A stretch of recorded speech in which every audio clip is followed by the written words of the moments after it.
অসমৰ জনপ্ৰিয় লোককলা নাগৰা নাম এখন বিশেষ টেষ্ট মেচ আৰু অম্বিকাগিৰি ৰায়চৌধুৰীৰ এটি বিশেষ পংক্তিৰে এয়া আমাৰ মন কথা কণ কথাৰ আজি অনুষ্ঠান আমাৰ গাঁৱলৈ ৰামচৰণ ভৰালী আহিছিল।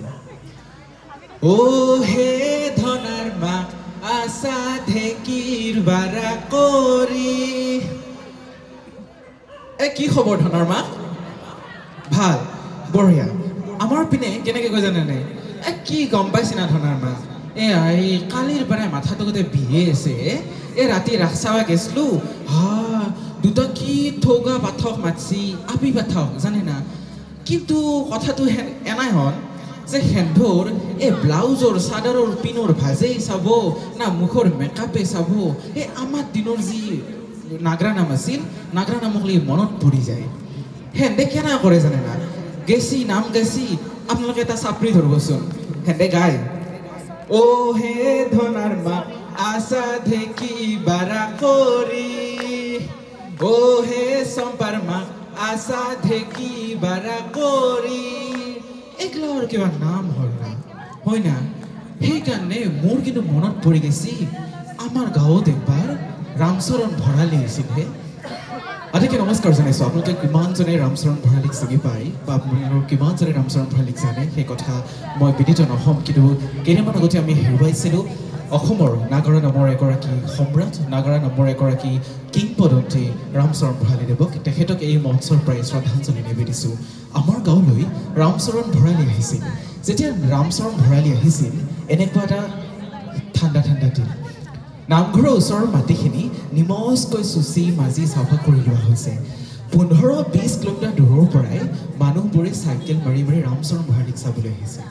ৰামচৰণ ভৰালীয়ে নাগৰা নাম গায়। তেওঁ গাইছিল বোলে, যায় যায় পঞ্চ পাণ্ডৱ যায়, বিদুৰক সংগে লৈ হস্তিনালৈ যায়। সেইগলা নাগৰা নাম আজিকালি হৰে গেল হে। আজিকালি নাগৰা নাম গেলাখান নাগৰা নামহান নালগে বতাহনি। আৰু সেইখিনি ৰক্ষা কৰাৰ দায়িত্ব আমাৰ নৱপ্ৰজন্মৰ। কিন্তু সেইখিনিতে অম্বিকাগিৰি ৰায়চৌধুৰীয়ে কিবা এটা কথা কৈছে। কথাটোলৈ মই আহিছোঁ শেষত এটা কথা, কেইদিনমান আগৰ কথা, কেইদিনমান আগৰ নহয় কেইবছৰমান আগৰ কথা। দিল্লীত এখন টেষ্ট মেচ চলিছে ভাৰত আৰু দক্ষিণ আফ্ৰিকাৰ। চতুৰ্থ দিনৰ কথা। ইতিমধ্যে ভাৰত আৰু শ্ৰীলংকাৰ মেচ আছিলে। শ্ৰীলংকাই মানে হাৰু হাৰু হৈছে অৱস্থা, পলন খাইছিল। তাৰপিছত হাৰু হাৰু অৱস্থা। তাৰপিছত কি হ'ল, শ্ৰীলংকাৰ খেলুৱৈখিনিয়ে প্ৰতিবাদ কৰা ষ্টাৰ্ট কৰি দিলে ষ্টেডিয়ামৰ মাজতে। তেখেতসকলে কোৱা আৰম্ভ কৰিলে যে আমি বলটোতো দেখা পোৱাটো দূৰৰ কথা, আমি উশাহ ল'ব পৰা নাই। মাজতে হঠাতে আম্পায়াৰে কি কৰিলে, খেলখন অকণমান সময়ৰ স্থগিত ৰাখিলে।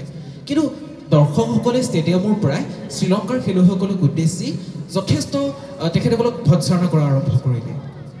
ইণ্ডিয়ান নেটিজেনে ইণ্টাৰনেট ভৰাই তুলিলে। টুইটাৰত বিধে বিধে টুইট গ'ল, তেখেতসকলক হাঁহিলে, ক'লে যে হৰাৰ ভয়ত শ্ৰীলংকাৰ খেলুৱৈসকলে নাটক কৰিছে। কিন্তু সেইখন দিল্লীত, সেইখন ষ্টেডিয়ামত আজি কি অৱস্থা আমি আটাইয়ে গম পাইছোঁ।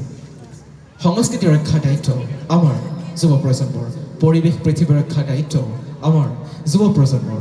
আৰু সেইখিনি কথাতেই অম্বিকাগিৰি ৰায়চৌধুৰীৰ সেইকণ কথালৈ মোৰ মনত পৰিছে। অম্বিকাগিৰি ৰায়চৌধুৰীয়ে কৈছিল, জাগ ডেকা তেজ জাগ, জাগ ডেকা তেজ জাগ, জাগ ডেকা তেজ জাগ আজি জাগ, আগ্নেয়গিৰি উজাৰি জাগ, এলাহৰ গাঁথি ভাঙি গুৰি কৰি কৰ্মধাৰে ধৰণী ধাক, জাগ ডেকা তেজ জাগ, জাগ ডেকা তেজ জাগ, জাগ ডেকা তেজ জাগ। আটাইকে ধন্যবাদ কৃতজ্ঞতা জ্ঞাপন কৰি মঞ্চৰ পৰা বিদায় লৈছোঁ। আন্তৰিক ধন্যবাদ। শুভৰাত্ৰি।